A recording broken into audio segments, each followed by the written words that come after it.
Je suis Jérémy Desport, je suis conseiller aux relations avec les diplômés et je suis très heureux de vous retrouver pour ce nouveau rendez-vous inspirant. Les rendez-vous inspirants, c'est un moment unique pour découvrir le parcours extraordinaire de diplômés qui font une différence et d'avoir la chance de leur poser vos questions. Ce soir, dans le cadre de la Semaine de la santé numérique, nous avons préparé une édition en collaboration avec la Faculté de médecine de l'Université de Montréal et plus particulièrement les départements de médecine de spécialité, psychiatrie et addictologie, pharmacologie et l'école d'orthophonie et d'audiologie. Souvenez-vous, l'an dernier, à même date, nous recevions dans les rendez-vous inspirants 4 professionnels de la santé visionnaires et créatifs pour transformer la médecine de demain. Ma collègue Anne Ferré, conseillère aux jeunes et futurs diplômés, me transmettra l'ensemble de vos questions que je soumettrai à l'ensemble de nos panélistes ici présents ce soir. Sans plus attendre, je vous propose de faire connaissance avec chacun d'entre eux. Docteur Alexandre Dumais, bonsoir et bienvenue parmi nous. Docteur Dumais, vous êtes psychiatre à l'Institut national de psychiatrie légale Philippe Pinel. Vous êtes également chercheur affilié au Centre de recherche de l'Institut universitaire en santé mentale de Montréal et professeur agrégé de clinique au département de psychiatrie et addictologie de la Faculté de médecine de l'Université de Montréal. Vos recherches s'articulent autour de traitements novateurs de la schizophrénie résistante, les abus de substances et la gestion du risque de violence. Ce soir, nous aimerions en apprendre davantage sur un de vos projets, la thérapie Avatar. Pourriez-vous nous expliquer rapidement de quoi il s'agit? Rapidement, la thérapie Avatar s'adresse aux personnes qui ont, comme vous l'avez mentionné tout à l'heure, une schizophrénie résistante, qui est un des volets de mes projets de recherche.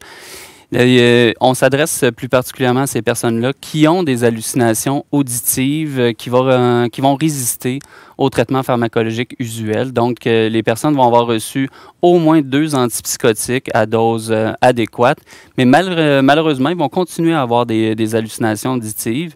Et à partir de là, leur psychiatre va pouvoir nous les référer pour recevoir ce qu'on a appelé la thérapie avec les avatars ou la thérapie par la réalité virtuelle. Ce qu'on va faire pendant la thérapie, c'est qu'on va recréer le personnage que la personne entend, donc la voix que la personne entend au quotidien. Les patients qui viennent nous voir ont en moyenne 20 ans de maladie. Donc, ça fait très longtemps qu'ils entendent des voix, qui les persécutent, qui leur disent des choses méchantes. Puis là, ce qu'on va faire, c'est qu'on va créer un personnage. Plusieurs vont créer, par exemple, un démon.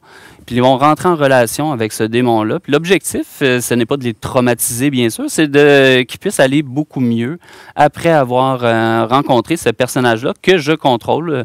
Un de mes collègues m'a dit que j'étais un marionnettiste moderne, donc je contrôle complètement l'avatar. Je vais reprendre un peu les propos que la personne entend. Elle va me les inscrire sur un bout de papier, mais plus la thérapie va avancer, on va aller vers d'autres choses. Donc, on va changer le dialogue qu'ils ont avec le personnage. Éventuellement, ce qu'on souhaite, c'est que la relation qu'ils vont établir avec l'avatar, ça va pouvoir se généraliser avec la relation qu'ils ont avec la voix pour qu'éventuellement cette voix-là s'atténue, devienne plus facile à gérer, voire disparaisse. Et la majorité des patients, je dois être franc, n'ont pas vécu une disparition de la voix. La majorité, par contre, ont vécu une diminution du phénomène hallucinatoire. C'est ce qu'on a observé dans nos premiers résultats de recherche. Les patients nous disent que les voix ils ont beaucoup moins de détresse liée aux voix. La fréquence est moins importante. Puis quand on a moins de voix, on est moins persécuté par quelqu'un qui nous dit toutes sortes de choses méchantes. Ce que ça fait, c'est que les gens ont de meilleure qualité de vie, se sentent moins déprimés, sont plus fonctionnels. Donc, ça a été nos résultats principaux. Et maintenant, on est en train de mener un large projet là, financé par les Instituts de recherche du Canada sur 136 patients là, qui vont soit faire la thérapie Avatar ou une thérapie contrôle, un témoin, qui est souvent utilisée pour les gens qui ont des hallucinations auditives, la thérapie cognitivo-comportementale. C'est fascinant. Ça fait depuis combien de temps que vous travaillez sur ce projet-là, plus particulièrement? Le projet a commencé au début des années 2010. Je me suis inspiré d'une équipe anglaise qui faisait de la thérapie en 2D, donc sur un écran d'ordinateur. C'est l'équipe du Dr Leff à Londres. Je l'ai repris ici à Montréal, mais là, maintenant, on le fait en 3D. Et donc, la personne est immergée dans un univers où il y a un personnage virtuel qui entre en relation directement avec la personne. Merci beaucoup. Puis je pense que vous travaillez notamment sur d'autres projets tout aussi novateurs. Donc, pourriez-vous éventuellement nous en parler un petit peu plus? Ce qu'on a décidé de faire dans un deuxième temps, parce que ce qu'on voit, c'est que beaucoup de patients qui ont la schizophrénie, la psychose, vont aussi avoir un problème concomitant de consommation de cannabis, qui d'ailleurs accentue le phénomène psychotique, va précipiter des hospitalisations. C'est un gros problème pour cette population-là. Et c'est un double problème parce que ces personnes-là, même s'ils vont développer un problème de consommation, ce qu'on voit, c'est que les traitements usuels qu'on offre aux personnes de la population générale, qui fonctionnent assez bien, comme la thérapie motivationnelle, la thérapie cognitivo-comportementale, ne fonctionnent pas du tout pour cette population-là. C'est ce que les méta-analyses nous disent. Donc, il y a vraiment un besoin de créer de nouveaux traitements pour pouvoir aider ces personnes-là. Je me suis inspiré de la thérapie avec les avatars dont je viens de vous parler pour créer encore une fois des avatars, mais là, c'est plus la question des voix, c'est vraiment la question de rencontrer des proches, des personnes qui peuvent influencer l'individu à aller vers une consommation. Donc, la personne qui a le problème de consommation va rencontrer, par exemple, le frère, l'ami qui l'incite à consommer, va s'affirmer en lui disant peut-être que j'aimerais qu'on arrête de consommer ou j'aimerais réduire, j'aimerais qu'on fasse d'autres types d'activités. Donc, la personne va commencer à travers les relations qu'elle établit avec les avatars, à mieux gérer sa consommation. Les résultats préliminaires, on a fait une dizaine de participants jusqu'à maintenant. Là, on voit qu'il y a environ 50 de réduction de la consommation de cannabis chez ces personnes-là en seulement 8 séances. Donc, c'est un traitement court qui semble avoir une influence positive chez les patients. Puis, on est en train de continuer le projet pilote en ce moment. Merci beaucoup, Dr Dumais. Nos participants pourront vous poser davantage de questions donc en deuxième partie d'entrevue. Je vous propose de découvrir tout de suite notre prochain invité. À vos côtés, Leïla Taktak. Bonsoir et merci d'être parmi nous. Bonsoir. Leïla, vous êtes originaire de Belgique. Vous êtes diplômée de la faculté de médecine de l'Université de Montréal, bien évidemment, mais également de l'Université catholique de Louvain, et vous êtes ingénieur biomédical. Après vos études, vous avez été immédiatement embauché par l'Institut de cardiologie de Montréal pour coordonner l'implantation du volet technologique représentant un budget de plus de 12 millions de dollars quand même. Depuis mai 2020, vous travaillez au sein de la compagnie Aquinox en tant que chargé de projet analyste pour gérer l'implantation et la mise en service d'une plateforme technologique de gestion de la pandémie. Tout le Québec connaît bien évidemment aujourd'hui l'application VaxiCode. On ne peut plus faire autrement, malheureusement, sur laquelle donc vous avez travaillé pendant toute la pandémie pour suivre le processus de vaccination. Leïla, pourriez-vous nous parler et nous dire quelle a été votre implication dans l'implantation, je vais arriver à le dire, de l'interface de gestion de la pandémie et ses atouts à long terme, s'il vous plaît? Oui, avec plaisir. Donc depuis le début de la pandémie, avec Aquinox, donc chez Aquinox, on a travaillé vraiment de concert avec la santé publique du ministère dans un processus de développement logiciel agile. Ça a été un peu novateur pour une expérience un peu novatrice pour tout le monde parce qu'on a plus l'habitude d'acheter une solution puis de l'implanter par la suite. Puis là, avec les priorités constamment changeantes changeante de la pandémie, les besoins qui évoluaient selon l'évolution accrue de la pandémie. Donc la livraison en mode agile a eu tout son sens. Donc vraiment à chaque 2 semaines, on analysait les besoins, on les développait au fur et à mesure, on produisait des nouvelles fonctionnalités aux 2 semaines pour des milliers d'utilisateurs dans la plateforme. Donc je pense que ça a été vraiment une façon clé d'améliorer la solution, et ce pendant 1 année et demie, et encore même aujourd'hui, en fait 2 ans après, on est toujours là à la développer puis à l'améliorer aux besoins. La solution de gestion de la pandémie, on a focusé sur 3 grands axes, je dirais. Un des premiers objectifs, c'était d'optimiser maximum le temps des intervenants de la santé publique. Au début de la pandémie, les intervenants, ils faisaient leur enquête de cas de la COVID-19, puis le suivi des contacts par téléphone. Alors imaginez le temps monstre que ça pouvait prendre, puis le nombre de ressources que ça prenait. Donc on est arrivé à suggérer une solution qui permettait de faire ce suivi-là de façon automatisée. Donc c'est des enquêtes de cas qui sont envoyées automatiquement aux citoyens dès qu'ils sont enregistrés dans la plateforme. Et donc de ces enquêtes de cas, on récoltait les informations des contacts potentiels, et donc on générait aussi automatiquement des suivis de symptômes à ces contacts potentiels pendant 14 jours pour monitorer, voir si potentiellement ils auraient pu contracter la COVID-19. Puis comme ça, avec des flags dans la plateforme, l'intervenant de la santé publique pouvait savoir, tel citoyen, ça se peut qu'il a potentiellement la COVID, donc il va aller le contacter puis suggérer d'aller se faire tester. Donc ça a été un des premiers grands axes. Le deuxième objectif, c'était d'essayer d'automatiser pas mal de leurs processus. Puis un de leurs processus, c'était justement la réception des résultats de laboratoire qui se faisait par fax au début, puis avec des tri manuels, et donc on a eu comme ce beau défi de s'interfacer avec le système provincial de laboratoire. Et donc, ça a permis d'automatiser la déclaration des résultats positifs pour les intervenants de la santé publique. Et aussi, par la même occasion, quand le résultat était négatif, on avisait aussi le citoyen pour les tests rapides. On avisait par courriel directement au citoyen qu'il était négatif. Donc ça a été un des deuxième objectifs. On a mis en place plein d'autres processus d'automatisation, comme l'importation des contacts en lot. Quand, par exemple, un restaurant avait 30 contacts potentiels à déclarer, on permettait de les importer en batch. Ou alors, on permet aussi de générer des potentiels des flags d'éclosion dans la plateforme selon l'ensemble des milieux déclarés dans les différentes enquêtes. Donc, ça permettait d'avoir un outil de détection d'éclosion potentielle.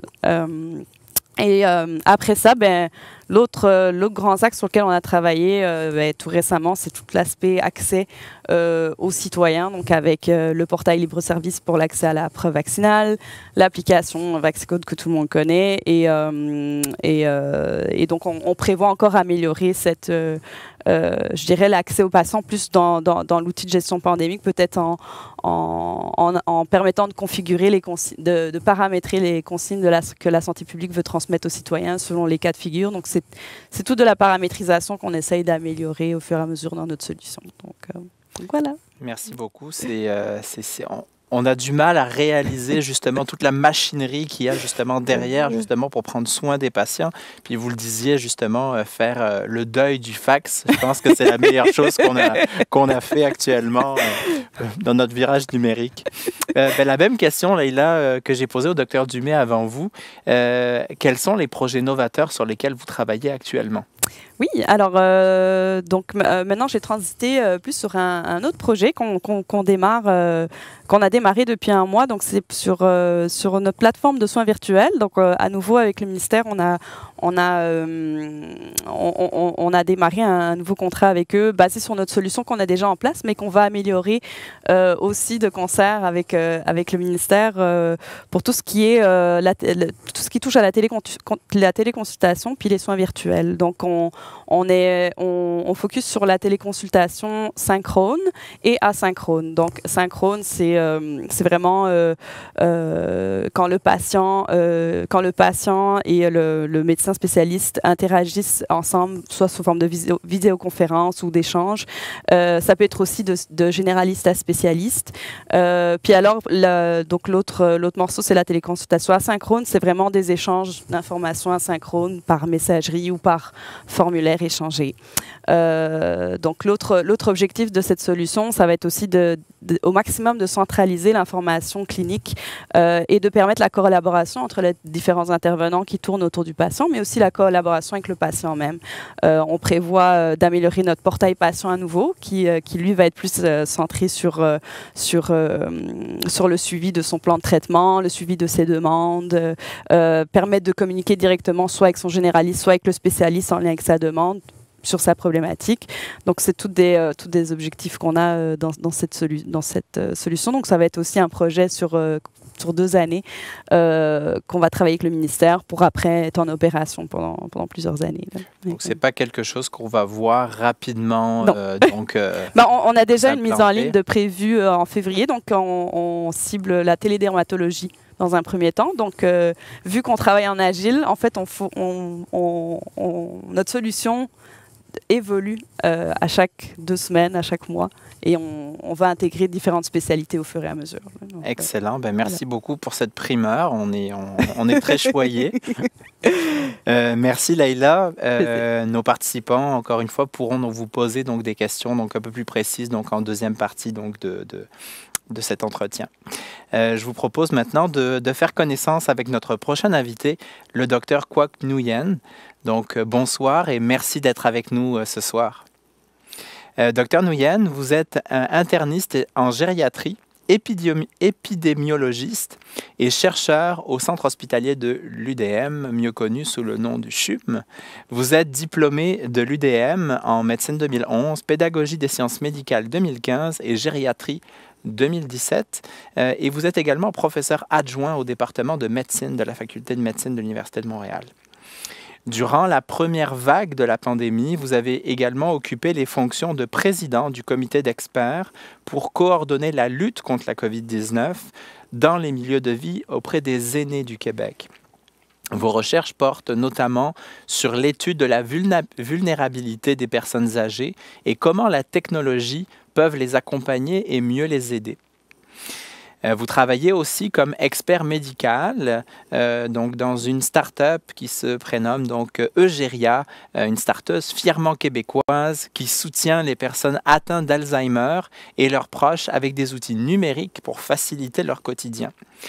On aimerait justement vous entendre pour que vous puissiez donc nous parler un peu plus précisément de Eugéria et puis donc de toute la batterie de solutions donc mises à la disposition de nos aînés. Merci de l'invitation. En fait, Eugéria, je pense qu'on peut partir de là. Le Eugéria, ça vient du grec. Là. Pour euvolémie, c'est-à-dire bien, géria, comme gériatrie, donc le vieillissement. Donc l'idée d'Eugéria, c'est un peu de bien vieillir. Et en fait, ça a été créé depuis 3 ou 4 ans. Là, on a parti ça avec l'idée que le vieillissement de la population est une réalité à laquelle beaucoup de sociétés font face, dont le Québec. Puis des fois, c'est pas très jojo, là, comme on l'a vu dans la pandémie.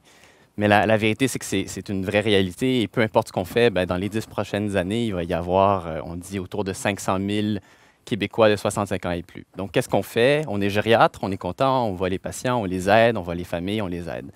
Mais on se rend compte que le vieillissement, c'est pas juste des maladies, c'est pas juste la médecine, c'est aussi plus large. C'est aussi une étape de la vie. Puis, quand je vois des patients, puis ils ont des maladies comme l'Alzheimer, puis je veux les aider, c'est sûr qu'il y a des médicaments, mais leur portée est quand même limitée.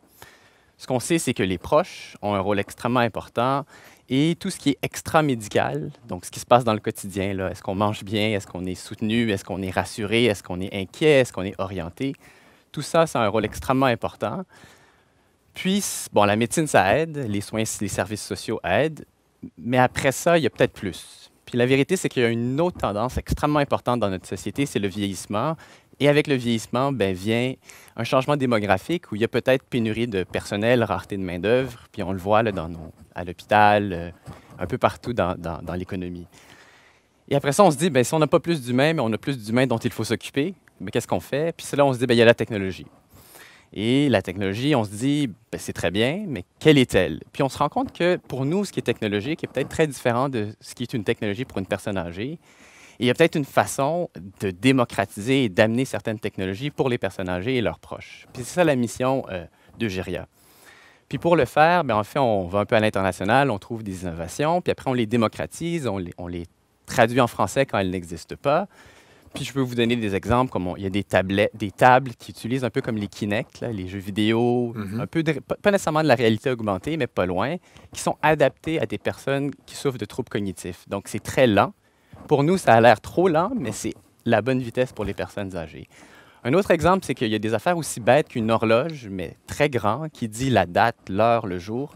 Ça, pour nous, ça n'a presque pas l'air d'une technologie, mais pour quelqu'un qui souffre de la maladie, c'est extrêmement utile, extrêmement rassurant, puis ça aide les proches à ne pas se faire toujours poser les mêmes questions.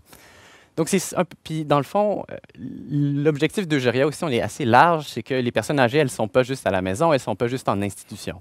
Bon, on a parlé beaucoup des CHSLD, un autre mot difficile à prononcer avec épidémiologie, là, mais on a parlé des deux. Mais la vérité, c'est qu'il y en a, et donc on a des solutions ou des propositions pour des gens en CHSLD. On en a aussi pour des gens à domicile, puis je pense qu'il faut regarder très large si on veut faire un changement durable pour la société québécoise et particulièrement les personnes âgées. Merci beaucoup. Vous l'aviez dit, donc justement, dans la batterie donc des services et des appareils que vous mettez à disposition donc des personnes âgées, c'est des choses qui peuvent nous paraître, donc pour nous, peut-être des choses peut-être anodines, mais pour eux, peut-être des choses un peu plus complexes. Donc, ce qui m'amène à vous poser la question suivante. Selon vous, comment séduire et gagner la confiance des aînés pour les convaincre d'intégrer les nouvelles technologies dans leur quotidien? Je pense que c'est une excellente question parce que, encore une fois, si on veut que la technologie ait un rôle à jouer dans le vieillissement de la population, il faut que la technologie soit adoptée et fonctionne. Je pense qu'il y a quelques éléments, là, je pense, qui sont importants. Le premier, c'est on parle de personnes âgées. Puis je dis toujours que la personne âgée est très hétérogène, très différentes les unes des autres. Ça ne nous viendrait jamais l'idée de dire que de 0 à 30 ans, c'est un groupe homogène. Comment la technologie peut aider les 0-30 ans? Il n'y a aucune logique à dire ça. Mais j'argumente que c'est la même chose. Des 65 à 95, il n'y a pas de logique de dire comment est-ce qu'on peut aider tous les 65 à 95 ans. Je pense que la première étape, c'est de se rendre compte que les besoins sont très différents d'une personne âgée à l'autre. À un extrême de la vulnérabilité, disons les plus âgés, disons institutionnalisés en CHSLD, il faut faire quelque chose, puis faire quelque chose de différent chez ceux bien portants à la maison en forme qui utilisent des iPads, iPhone et des Kinect et autres aussi bien que nous tous. Donc, ça, je pense que c'est le premier volet. Donc, se rendre compte de cette variabilité-là, puis pas tout mettre dans le même panier. Le deuxième, puis ça concerne beaucoup la gériatrie, c'est que les personnes âgées qui ont besoin de technologie sont souvent pas seules. Elles sont souvent seules, en fait, mais elles sont accompagnées des fois de proches qui ne vivent pas avec elles et des professionnels de la santé. Et si on veut qu'une technologie ou une solution technologique qu'on développe soit adoptée dans cette population-là, on ne peut pas seulement, comme l'entrepreneur typique, penser à notre customer persona, là, le seul comme étant uniquement la personne âgée. Il faut inclure les proches, il faut inclure le système de santé, puis on sait qu'inclure le système de santé, ça vient avec ses défis. Puis inclure le proche, bien, les proches sont aussi très différents les uns des autres. Donc, il faut être capable de développer une technologie à 3 volets en même temps et l'adapter de façon appropriée pour chacun de ces interlocuteurs parties prenantes-là. Et ça, c'est un défi supplémentaire. Je dirais aussi qu'il faut accompagner. Souvent, on pense qu'on peut développer une technologie, on la met sur le marché, puis bon, voilà, magie, tout va fonctionner. Mais on se rend compte que ce que les gens aiment beaucoup d'Eugéria, c'est le service à la clientèle. C'est le fait que tu appelles, bon, on n'est pas très grand, fait qu'il y a quelqu'un qui répond au téléphone puis qui t'aide directement. On ne passe pas par trop de dédales. Puis, finalement, je pense aussi, puis bon, c'est peut-être l'autre revers de la médaille, c'est qu'il faut se rappeler que la technologie, si on l'accompagne, on la développe bien, et on la développe bien pour l'ensemble des personnes en présence, il ne faut pas que ça remplace des humains. Donc, si une technologie est là et diminue les contacts humains, il n'y aura pas une grande adoption. Si une technologie est là pour remplacer les humains qui font des tâches répétitives, ça, c'est l'idéal. Là, l'humain a plus de temps pour faire des choses profondément humaines, comme parler, discuter, parler d'émotions. Et là, je pense que ça peut, à grande échelle, favoriser l'adoption de la technologie. Merci beaucoup, Dr Nguyen. Nos participants pourront vous poser davantage de questions dans quelques instants. J'en profite donc pour vous dire à vous qui êtes chez vous de ne pas hésiter à nous soumettre dès maintenant vos questions. Nous allons les poser tout de suite après donc, la présentation de notre dernière invitée. Donc, j'ai nommé Sarah Martineau. Bonsoir Sarah et merci d'être parmi nous ce soir. Merci. Sarah, vous êtes orthophoniste depuis 2009. Vous êtes professeure adjointe de clinique à l'École d'orthophonie et d'audiologie de l'Université de Montréal. Vous êtes affiliée à l'hôpital Maisonneuve-Rosemont. Vous avez développé une solide expérience clinique, principalement dans la rééducation des troubles neuromoteurs. Vous terminez actuellement un doctorat en orthophonie et audiologie de la Faculté de médecine de l'Université de Montréal. Vous travaillez aussi sur un projet de recherche visant à récolter des données sur l'efficacité de la rééducation faciale par la paralysie de Bell, nommée l'effet miroir plus. En décembre 2020, le comité de direction du réseau provincial de recherche en adaptation et réadaptation a approuvé une contribution financière pour améliorer et agrémenter donc, cette technologie par le biais de la réalité augmentée, donc sous l'acronyme de MEP, donc M-E-P-P. Pourriez-vous nous expliquer le fonctionnement du MEP et comment il permet d'améliorer la rééducation de ces patients? Oui, avec grand plaisir. Donc, il faut savoir que le MEP, en fait, c'est un site web de rééducation faciale. Il y a également une application mobile qui va sortir prochainement. Et c'est un site donc, qui a été développé en collaboration. Vraiment, c'est un produit de co-construction, si on veut, avec des cliniciens partenaires et des patients partenaires, basé sur ce qu'ils nous ont énoncé comme besoin à répondre pendant mes recherches, donc dans le cadre de mon doctorat. Alors, à la base, le MEP, ce que ça fait, c'est que ça utilise de nombreux moyens thérapeutiques pour favoriser donc les apprentissages moteurs et la rééducation faciale. Ça permet également donc de mettre en contact le clinicien et le patient. Chacun d'entre eux peut avoir donc un profil personnalisé et le clinicien, suite à une évaluation, donc va être en mesure de monter une thérapie individualisée, donc une rééducation faciale via l'outil MEP. L'outil principal, en fait, du MEP, c'est vraiment l'effet miroir, la technique d'effet miroir. Et qu'est-ce que c'est, cette technique? C'est une technique donc, qui existe depuis bien longtemps, entre autres pour la rééducation donc des troubles des amputations, des douleurs dans le cas d'amputation de membres fantômes ou même des hémiparésies, donc pour les membres supérieurs. Depuis un peu plus récemment, c'est une technique également qui est utilisée pour la rééducation faciale. Dans mon cas, donc, j'ai découvert cette technique grâce à une collaboration avec une équipe française, donc l'équipe du docteur Daniel Labbé, qui est au RL, ainsi que des orthophonistes, donc Frédéric Martin, Thomas Blanchin, avec qui on travaillait donc à l'hôpital Maisonneuve-Rosemont. Ça fait déjà près de 10 ans de ça. Et donc, dans le cadre de mes fonctions comme orthophoniste et comme collègue donc, du docteur Akram Rahal. Et l'idée, c'est que cette équipe française-là donc, utilisait cette rééducation-là dans un contexte périopératoire. Donc, post-réanimation du visage pour une chirurgie qui s'appelle la myoplastie d'allongement du temporal. Alors, docteur Rahal a importé la technique chirurgicale et m'a demandé de collaborer avec lui pour m'occuper de la rééducation périopératoire des patients. Donc, on utilisait l'effet miroir et mon apport à moi a vraiment été, donc, à moi et à Dr. Rahal, donc, d'implanter, en fait, cette technique de rééducation au Québec. Ça n'existait pas encore. Et par la suite, dans le cadre de mes études doctorales, on s'est questionné à savoir est-ce que ça pourrait être utilisé pour la rééducation d'autres types de paralysie faciale, dont la paralysie de Bell, qui est très fréquente. Donc, quand même, on parle de 35 à 60 personnes par 100 000 personnes qui en sont atteintes. Et pour qui un certain pourcentage donc, de patients qui en sont atteints, malgré une prise de médication adéquate, vont continuer à présenter des symptômes qui sont persistants, qui entravent grandement la qualité de vie, les fonctions telles que le fait de parler, de manger, etc. Et donc, dans le cadre de mes travaux, c'est ce qu'on a vu. On a vu qu'on pouvait utiliser la technique d'effet miroir et l'appliquer pour ces patients. Et l'autre innovation donc, vient du fait que, justement, nos patients nous disaient, bien, c'est bien le Mirror Effect Plus Protocol, donc ce protocole qu'on utilise, entreprises et qui utilisent l'outil Effet Miroir, mais le site Web que vous nous demandez d'utiliser pour le faire, il n'est pas très pratique. On doit donc se centrer, utiliser la caméra Web.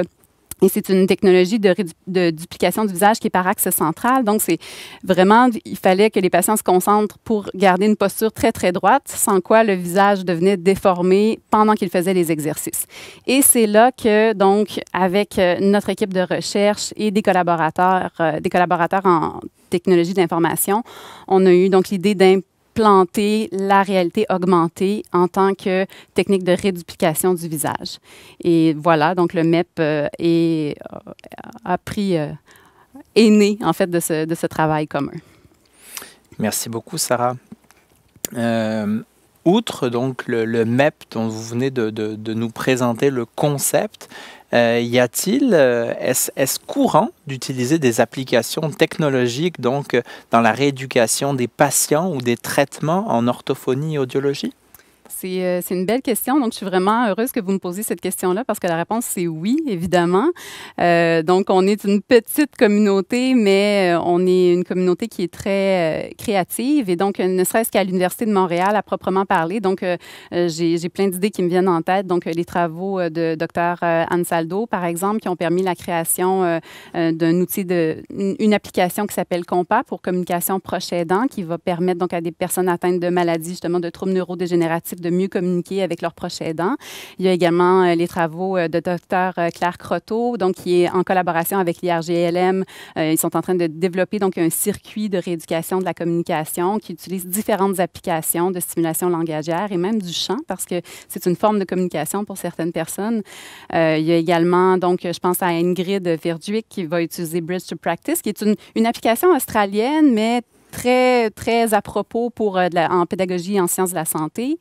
Il y a également Foplo qui existe, donc qui est une application pour l'évaluation donc des compétences et des précurseurs à la littératie chez les enfants, parce que c'est ça. Donc nous sommes une profession qui travaillons à la fois avec les enfants, avec les adultes, avec les personnes âgées. Donc il y a vraiment une variété donc d'outils et on a toujours vraiment à cœur d'améliorer les pratiques et souvent le numérique est là pour nous aider.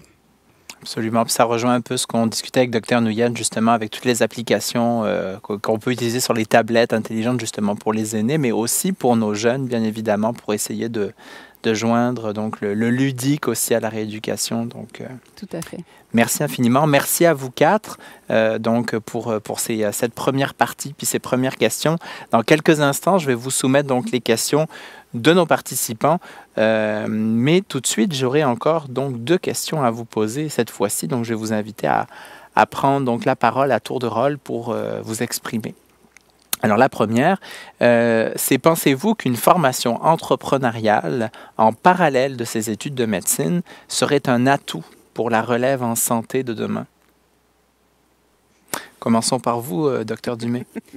C'est une excellente question. Est-ce qu'on devrait créer des entrepreneurs de tous les médecins? Je ne suis pas convaincu que tout le monde, c'est pour tout le monde. Est-ce que ça devrait être, par exemple, un cours à option ou une trajectoire que certains médecins pourraient prendre? Je pense que oui, qu'on devrait être mieux soutenu pour ceux qui ont cet intérêt-là de pouvoir concilier entrepreneuriat et la médecine. Je pense que ça pourrait être une belle trajectoire, mais je ne pense pas que ça devrait être pour tout le monde. Et pour être passé par la faculté de médecine, je ne pense pas que tous mes collègues auraient été intéressés par ça, mais je peux avoir en tête certaines personnes qui auraient eu un très grand intérêt à avoir une formation complémentaire là-dedans.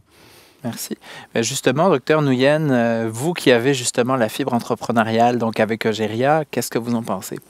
Je suis tout à fait d'accord avec Dr. Dumais que l'entrepreneuriat, spécifiquement, je ne pense pas devrait faire partie du noyau d'une formation médicale. Mais j'ajouterais, j'en profite parce que la réponse a déjà été donnée, j'ajouterais en disant que, à quelque part, un entrepreneur veut juste régler des problèmes. Donc, l'idée de cours entrepreneurial, c'est de régler des problèmes. C'est d'identifier le problème, d'identifier le besoin, de le nommer, d'identifier les parties qui sont impliquées et de trouver la solution et de la déployer de la façon la plus élégante, économe, jusqu'à un certain point possible. Et ça, je pense que dans un système de santé aussi complexe que le nôtre, il y aura toujours de la place pour, bon, le mot compétence revient beaucoup en pédagogie, mais pour des compétences de ce type, des compétences de régler des problèmes, de communiquer, de travailler en équipe. Je pense qu'à la fin, bon, sans dire que les médecins font des bons entrepreneurs et des bons entrepreneurs feraient des bons médecins, il y a quand même quelque chose de très commun à ces deux chapeaux-là. Et ça, je pense que ça mériterait peut-être une plus grande place. Et je pense qu'on a tous un rôle pour améliorer notre système de santé, encore contexte de pénurie, je vois qu'il y a beaucoup de défis auxquels on fait face. Puis si on a peut-être une lentille un peu plus, ben, je vais arranger le problème, plutôt que, bon, je vais m'en tenir à ma discipline et à mes soins. Je pense que tout le monde would be better off, là, tu sais. Donc, je donnerais ça comme réponse. Donc, ça suffirait peut-être de bien s'entourer, peut-être avec des personnes motivées et puis des personnes ingénieuses pour justement marier les deux expertises, donc les experts en santé et les experts en application et solutions numériques. Ben Leïla, est-ce que je sens que vous voulez me répondre? Je sens. Oui, tout à fait. Ben, en fait, moi, j'aurais rêvé à l'époque de pouvoir collaborer avec des étudiants en médecine champions qui seraient intéressés par développer des nouveaux projets, des nouveaux produits, parce que au courant de notre cycle d'ingénierie, on a beaucoup dans le cadre de nos cursus, on a beaucoup de projets, de preuves de concept à développer, et puis malheureusement, en tout cas à l'époque du moins, on travaille souvent dans notre bulle de conception, et puis je trouve que dans le milieu biomédical, ben justement, c'est là que vient tout son sens de marier les deux expertises, et je pense qu'à mon avis, il y aurait beaucoup de bénéfices à avoir ce genre de programme optionnel. Bien sûr, c'est pas tout le monde qui est tout comme c'est pas tous les ingénieurs qui sont intéressés par le médical, etc. Moi, ça a été ma passion depuis le début, mais je trouverais ça intéressant d'avoir un programme où peut-être les deux écoles se parlent ensemble et puis permettent de faire des projets communs, parce que je pense que c'est la clé de collaborer, de mettre deux expertises en commun et de les faire collaborer ensemble. Ça ne peut faire que des beaux produits en bout de ligne. Donc voilà.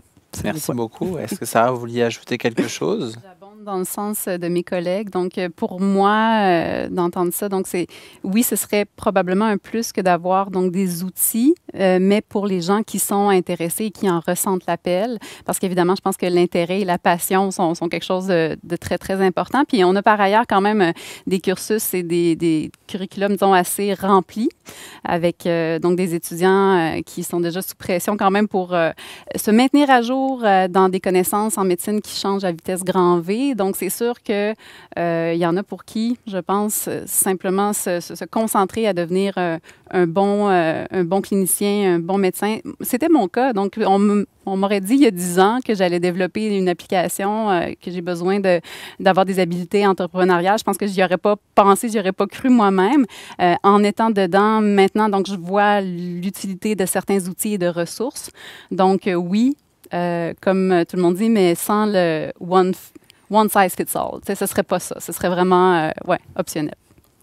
Merci beaucoup. Donc maintenant, on va partir sur une question peut-être un peu plus large, puis on jase, là. Si vraiment vous aviez un budget substantiel, quelle serait la prochaine révolution numérique que vous mettriez sur pied pour améliorer encore plus notre système de santé?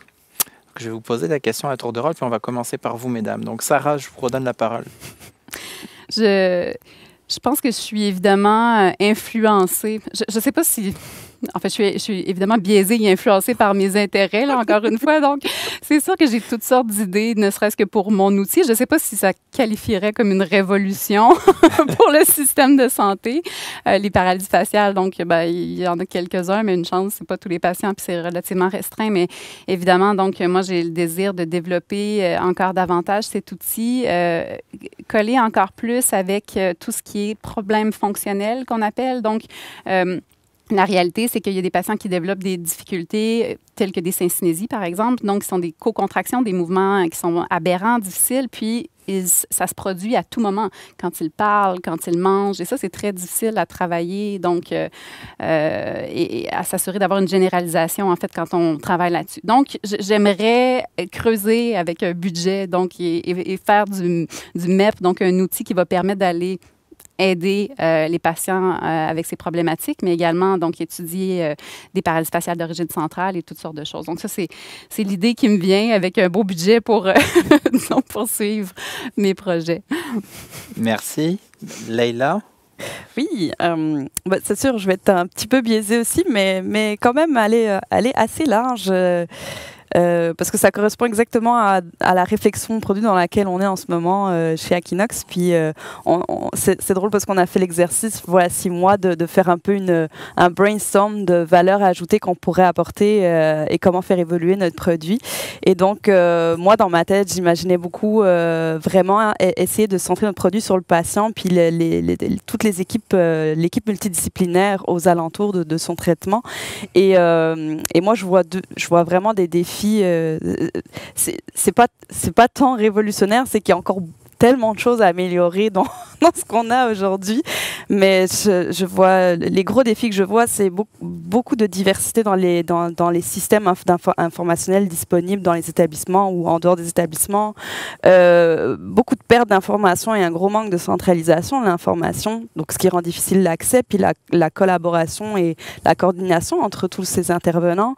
Le manque d'échange encore avec le patient, entre l'équipe multidisciplinaire et le patient, qui fait que je pense qu'on ne donne pas encore assez accès à la donnée clinique et à l'information clinique qui le concerne.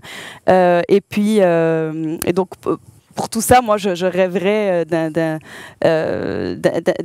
système qui permet de s'interfacer à toutes les autres multiples solutions. Il y a plein de belles initiatives qui sont produites aujourd'hui et je trouverais ça dommage qu'on essaie à chaque fois d'implanter des monolithes de solutions qui essayent de tout faire, mais en même temps qui ne vont jamais réellement répondre aux besoins plus particulier des établissements de la santé ou de certaines cliniques. Donc, je pense que la clé est d'avoir un système le plus paramétrisable et configurable possible, mais d'avoir aussi cette interopérabilité qui est essentielle, puis de laisser à chaque solution sa propre expertise. Donc, technologie évolutive. Tout à fait, exactement. Donc, nous, ça va être pas mal ça, notre axe en ce moment, c'est d'essayer d'avoir des trajectoires, d'essayer de pouvoir configurer des processus et trajectoires de soins et de permettre de les paramétriser selon la spécialité concernée, puis selon aussi le besoin des établissements concernés.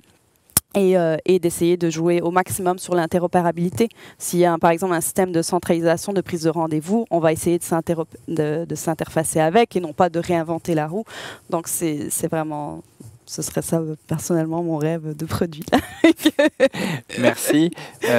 Docteur Dumais, est-ce que vous avez un projet qui vous trotte dans la tête et que vous aimeriez un jour mettre donc en place? Une des choses que j'aimerais mettre en place, qui est plus de l'ordre du rêve, je pense, c'est de créer des avatars, mais complètement automatisés. Donc, il n'y a plus besoin d'avoir un marionnettiste en arrière qui contrôle ça, mais qu'avec des algorithmes d'intelligence artificielle, il serait capable de répondre automatiquement à ce que la personne lui dit, puis il serait capable de s'adapter à ce dialogue-là. Ce serait très bien pour la thérapie que je développe, à la thérapie avec les avatars, mais je pourrais avoir des applications ailleurs. On parle beaucoup dans les médias là, de problèmes d'accès à la psychothérapie. On a de la pénurie de main-d'œuvre. Est-ce que pour certains patients, on pourrait développer des avatars de thérapeutes, des avatars, des personnages qui vont aider les gens à travers des psychothérapies, mais que ce serait complètement de l'intelligence artificielle qui contrôlerait ça et que la personne serait, en la regardant et en interagissant avec elle, ce ne serait pas comme ça l'est actuellement quand on appelle en quelque part et rapidement on dit, bon, c'est un robot qui me parle, puis c'est très irritant. Là, ce serait vraiment, on a vraiment l'impression de parler avec quelqu'un, mais ce serait de l'intelligence artificielle pure. On est en train de commencer les premières bases de ça avec un de mes étudiants au doctorat là, qui a une formation en génie logiciel, mais on est vraiment au premier balbutiement de ça et ça prend, comme vous l'avez dit dans votre question, ça prendra un budget substantiel pour pouvoir arriver à ça et peut-être qu'on n'y arrivera jamais, mais on a ce rêve-là au laboratoire. Donc, ça prendrait un autre rendez-vous inspirant dans 5 ans, par exemple. 5 ans, ce serait vraiment déjà très bien si on y arrive en 5 ans. Là, ça irait beaucoup plus vite que ce que j'espère. Merci. Docteur Nguyen, pour vous? Si je peux me permettre, je vais prendre un peu ce que tout le monde a dit puis dire, évidemment, on a tous nos biais. Fait que j'ai 3 biais. Un, c'est le gériatre qui dirait quelque chose comme j'aurais beau avoir un budget, puis si on nous le donne, moi, je le cadenasserais pour les aînés. C'est-à-dire, je trouve que la technologie, l'intelligence humaine, on ne la déploie pas suffisamment au sein de cette population-là. Donc ça, c'est le chapeau gériatre. Le chapeau entrepreneurial serait Eugéria, serait un mélange de ce que vous avez dit, docteur Dumais, c'est-à-dire d'utiliser l'intelligence artificielle pour le maintien à domicile, mais on l'utilise trop souvent pour prédire, plutôt que soutenir et accompagner. Donc, c'est d'utiliser, donc de le voir bidirectionnel. Donc, la personne donne des données, mais les données sont traitées et donnent un feedback, une rétroaction à la personne. Et donc, c'est cette idée d'accompagnement, plutôt qu'uniquement monitorer et prédire. Puis le dernier, c'est le chapeau d'épidémiologiste, puis ça rejoint un peu ce que Leila, vous avez mentionné, là, mais c'est les données. Moi, je suis convaincu qu'on pourrait mettre des milliards et on sauverait encore plus de milliards dans le système de santé si nos données étaient le 10e de ce que Facebook, Google fait en termes d'interopérabilité, d'analyse, de disponibilité, de latence faible, etc., etc. Donc, ça serait ça le plus grand chantier, mais je pense que ça ferait une différence monstrueuse, positive. Puis on l'a vu dans la pandémie, l'absence de données a joué très dur et a coûté très cher en termes de souffrance et de délai. Et donc, les données, l'épidémiologiste croit beaucoup en ça. Ouais, ben, votre discours rejoint beaucoup justement le discours de Leila par rapport justement à la favorisation donc, des outils déjà en place et de les faire évoluer pour justement donner toujours plus et accompagner donc, de mieux en mieux nos patients. Sortir de l'âge de pierre, finalement. Absolument, mais ça c'est bon, on a mis le fax au placard. Donc, merci beaucoup à tous les quatre. Donc, maintenant, je vous propose de passer donc aux questions qui nous ont été transmises par les participants donc à distance. Donc, merci à vous tous de nous soumettre vos questions et je vous invite à continuer à le faire. La première question donc, est une question de Julie qui serait pour vous, Leila. Oui. Donc, la question est la suivante.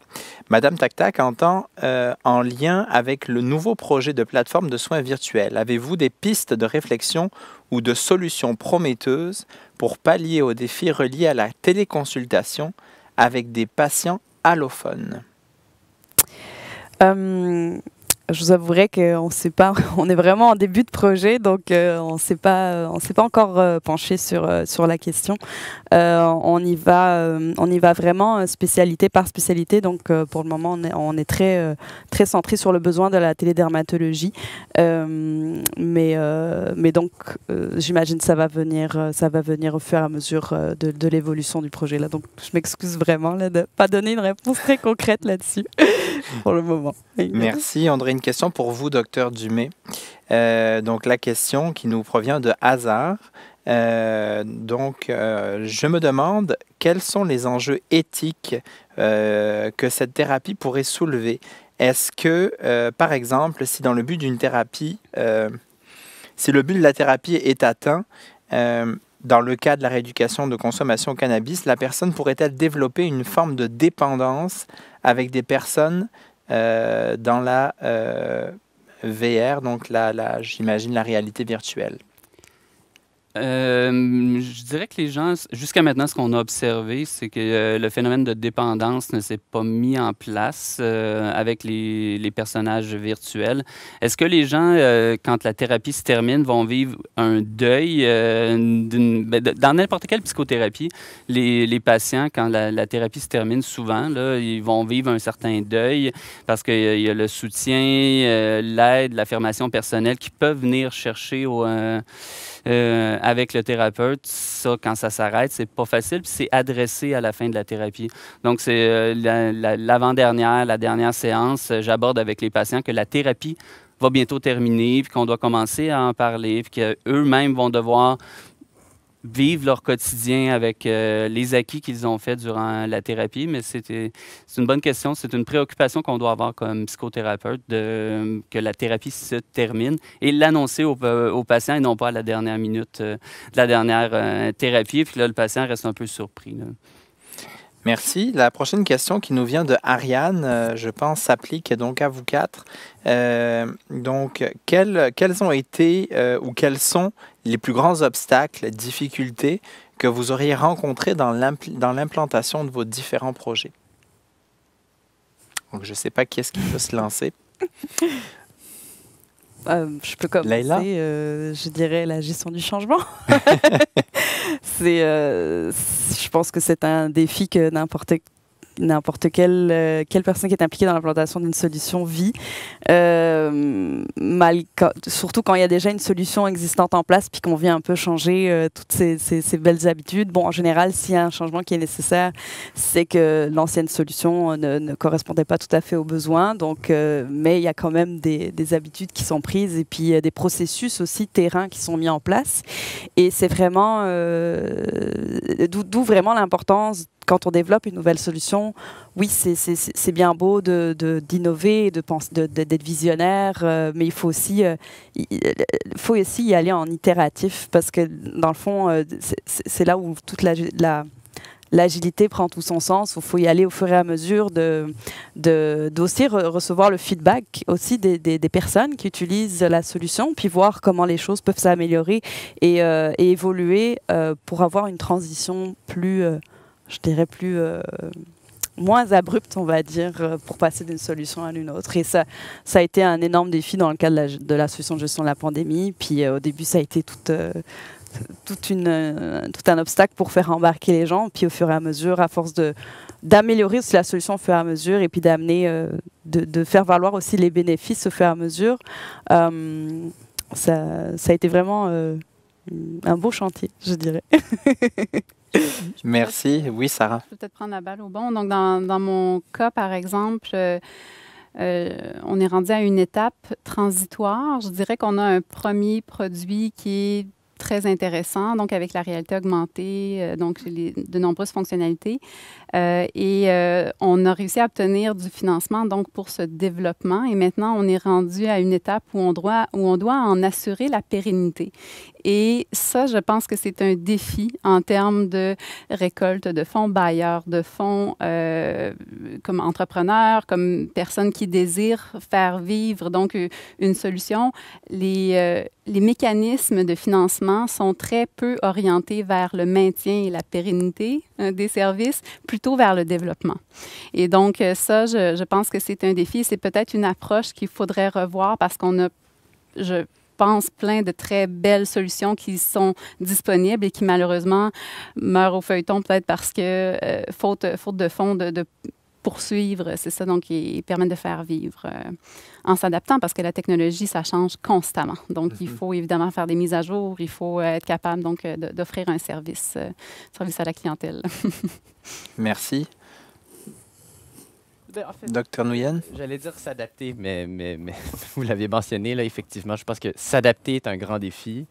On ne sait pas exactement auquel problème on fait face, puis les seuls vrais problèmes auxquels on veut s'attaquer comme société sont en tout cas, les problèmes compliqués sont justement les problèmes pour lesquels on ne sait pas c'est quoi la solution. Donc là, on se lance là-dedans et on se dit, on a des entrants, des intrants, on se dit, bon, est-ce que cette information-là, elle est bonne? Elle n'est pas bonne. Est-ce que je m'adapte? Est-ce que je change? Ou au contraire, est-ce que je continue? Parce que là, il ne faut pas que je vienne de changer d'idée. Est-ce que je recule ou je bifurque? Je pense que ça, c'est un immense défi dans n'importe quel projet qui sort de l'ordinaire, qui n'est pas dans notre habitude. Puis ça m'amène, j'aime beaucoup l'idée que la pérennisation est un défi. Puis ça rejoint beaucoup la science en général. On fait la promotion, on encourage la science qui est nouvelle plutôt que la science qui stabilise. Et malheureusement, cette transition entre on développe un projet, on est bien financé, ce projet-là est bon et on le pérennise, donc on fait la transition vers une stabilité. C'est un vrai défi. Puis il y a bien des bonnes idées qui meurent au feuilleton à cause de ça, effectivement. Puis même des idées de recherche, j'ai l'impression. On veut toujours pousser plus loin plutôt que de reculer. Puis en entrepreneuriat, c'est la même chose. Alors, il faut toujours croître plutôt que solidifier des fois. Et donc, je pense que c'est vraiment des bons éléments qui ont été soulevés, là. Merci beaucoup. Est-ce que vous vouliez ajouter quelque chose, Dr. Dumais? De notre côté, avec la réalité virtuelle, il y a eu quand même, disons qu'en psychiatrie, l'utilisation des technologies, c'est très, très, très peu répandu. La culture est plus des rencontres en face à face avec les patients et on utilise peu de technologies autres. Donc, souvent, mes collègues, au départ, se sont demandé est-ce que le docteur Dumais est en train d'utiliser un gadget simplement, c'est cute, mais est-ce que vraiment c'est utile? Fait qu'il y avait une certaine résistance là-dessus parce que c'est vraiment pas dans les habitudes des collègues d'utiliser ça. Et comme tous mes collègues ici en ont parlé, la pérennisation, parce que là, maintenant que ça a été démontré efficace comme thérapie, comment on va faire pour implanter ça? Parce que moi, j'ai une grande ouverture aux technologies. J'ai un collègue psychologue avec qui je travaille qui, lui aussi, a une grande ouverture. Mais là, de créer cette ouverture-là auprès de beaucoup plus de gens qui vont pouvoir l'utiliser, puis l'utiliser pour que ce soit efficace pour leurs patients, on se creuse la tête beaucoup pour essayer de trouver la manière de pouvoir implanter ça dans des cliniques externes de psychiatrie. Puis ça, je pense que ce ne sera pas simple dans les prochaines années. J'espère que ça ne va pas mourir comme d'autres belles initiatives. C'est le souhait qu'on a, en tout cas. Mais... Ben, ça boucle la boucle avec ce qu'on disait. On commençait avec Leïla, justement, qui disait la gestion du changement. La gestion du changement. Je pense qu'on en revient toujours au même point. Ben, j'aurais une dernière question à vous poser, donc, avant donc, de conclure. Puis c'est une question pour vous, docteur Nguyen, qui nous vient de la part de Lise. Est-ce qu'il est possible d'utiliser une application pour aider le langage avec une aînée atteinte d'Alzheimer assez avancée? Mais je pense que peut-être que Sarah aurait peut-être un élément de réponse aussi. En fait, je vais être chic, mais aussi très dans la vraie vie. En gériatrie, on travaille en équipe interdisciplinaire, puis les gens ont souvent bon, ben c'est le docteur, on va demander au docteur, parce que, bon, c'est le docteur, puis on a cette image que omniscient, mais la vérité, c'est que c'est pas vrai. Et donc, honnêtement, je vais appeler un ami, puis je pense que Sarah a la bonne réponse à cette question. Donc, la question est de savoir si une application peut aider donc quelqu'un avec des difficultés de langage sévères. Je pense qu'il faut peut-être remplacer langage par communication. Et c'est probablement le but recherché, donc avec quelqu'un avec des troubles cognitifs très, très sévères, donc de favoriser la communication. Le langage passe par là, mais souvent, on va adopter une lunette plus grande. On va essayer, entre autres, donc l'application dont je vous ai parlé tout à l'heure, donc communication proche aidant, est un peu... entre autres choses, donc permet d'aller créer une librairie qui va éveiller des souvenirs, qui va stimuler une conversation. Donc, ça peut être également donc d'utiliser de la musique. Donc, il faut avoir une certaine connaissance, évidemment. Puis si c'est un proche, mais c'est le cas, on connaît l'historique de cette personne, son vécu, des souvenirs marquants, on peut partir de là, donc pour tenter de provoquer du langage qui va devenir parfois donc des automatismes et partir de là pour développer une conversation. Donc oui, je pense que ça peut être des beaux moyens, des supports donc qui sont intéressants. Je rajouterais aussi, dans le fond, il y en existe, peut-être pas pour l'Alzheimer, mais pour une maladie, un trouble cognitif qui est très spécifique au langage, qu'on appelle les aphasies primaires progressives, qui sont spécifiques. Et donc, il y a des applications qui ont été développées pour faciliter la communication. On peut aussi penser à des gens qui ont fait des AVC, là, donc des blocages dans le cerveau, où là, le langage est très atteint, ils sont aphasiques. Et donc, il y en a. Je ne pourrais pas en recommander, mais je sais que ça existe, puis ça se trouve. Là, on parle à n'importe quel orthophoniste, puis je pense qu'elle va être capable d'orienter Lise vers la ressource. Là. Merci beaucoup. Ben, écoutez, voilà. Je pense qu'on a fait le tour. On est déjà un peu plus érudits en médecine numérique. Donc, c'est ce qui conclut notre soirée. Merci à vous quatre de vous être prêtés au jeu puis d'avoir répondu à l'ensemble de nos questions. Je voudrais également remercier donc le groupe couverture d'événements de l'Université de Montréal, le groupe GPCE, qui nous a accompagnés ce soir à la technique. Également ma collègue Anne Ferré, que vous n'avez pas vue, mais qui est en coulisses et qui nous a transmis l'ensemble des questions de ce soir. Sans oublier notre partenaire d'affinité TD, sans quoi l'ensemble des activités que nous vous proposons au réseau des diplômés et des donateurs de l'Université de Montréal ne pourraient voir le jour. Si vous souhaitez en apprendre davantage sur l'ensemble des activités offertes par le réseau des diplômés et des donateurs, je vous invite à vous rendre sur le site réseau.umontréal.ca. Et d'ici là, nous vous souhaitons à tous une excellente soirée.